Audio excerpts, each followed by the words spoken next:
75 minute. আর এর সাথে শুরু হতে যাচ্ছে আজকের খবর।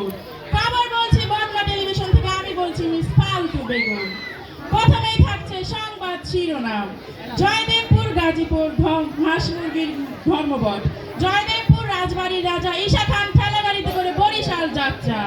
গাজীপুর কালীবাড়ি মিষ্টির দোকানে মাছি ও পিঁপড়ার মধ্যে ভয়ানক সংঘর্ষ।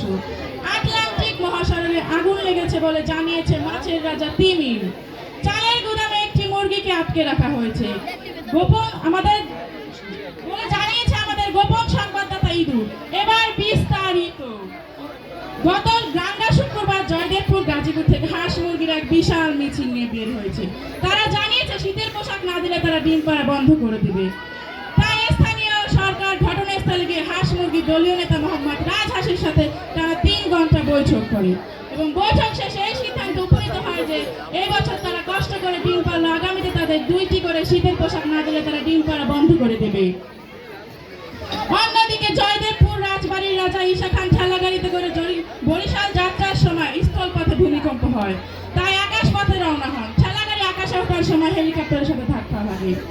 হেলিকপ্টারটি ক্র্যাশ হয়ে যায়। ঠেলাগাড়িটি অক্ষত অবস্থায় আছে বলে জানা গেছে। এইদিকে নদীর নিচে একটি সুন্দরী মহিলা মাছ ভাত রান্নার সময় গ্যাসের বোতল ফেটে পানিতে আগুন লেগে যায়। এই খবর শুনে স্থানীয় ফায়ার সার্ভিসের লোকজন এসে আগুন নিভাতে আসে। আগুন নিভানোর জন্য পানিতে 1 ট্রাক পেট্রোল ফেলে দেয়। আগুন না নিভলে আরো পেট্রোল ঢালবে বলে জানা যায়। এদিকে আমাদের এরশাদ ভাই ভাগিনা টুটু মিয়ার কান থেকে 250 মুন খৈল বাইরে হয়েছে, আরো বাইরে হয়েছে বলে জানা যায়। এদিকে আমাদের মাহবুব ভাই হিন্দি সিরিয়াল দেখা নিয়ে তার স্ত্রীর সাথে বিরাট সংঘর্ষে এক পর্যায়ে তার স্ত্রী জানায় স্বামী যাই যাক, তবু হিন্দি সিরিয়ালের একটি মিসে না হয়। শেষ খবর না পাওয়া পর্যন্ত স্বামী তালাক। এদিকে আফ্রিকান জঙ্গলের মাঝখানে মশাদের নেতা এসিড মশার জরুরি সবার ডাক দিয়েছে। সভাতে মশাদের বর্তমান দুর্দশা ফুটিয়ে তোলা হয়েছে। এসিড এবং ম্যালেরিয়া মশার রোগের মশারা বলেন বিভিন্ন প্রকার কয়েল ও মশারি টানিয়ে তাদের বিরক্ত করা হচ্ছে। এটি খুবই অন্যায় ও হৃদয় বিদারক। তাই পৃথিবীতে কয়েল ও মশারি বানানো বন্ধ করা হোক, নইলে আরো নতুন নতুন রোগের সৃষ্টি হবে। এদিকে কদমতলী বিড়ি ফ্যাক্টরিতে দম আটকে একটি তেলাপোকা মারা যায়, তাই তেলাপোকার সমাজ থেকে একটি শোক সভার আয়োজন করা হয়। আদালতে কেস করে আদালত রায় দেয় 170 বছরের জন্য বিড়ির ফ্যাক্টরি বন্ধ থাকবে। এই খবর শুনে যুব সমাজের মধ্যে এক শোক আহত হয়ে পড়ে।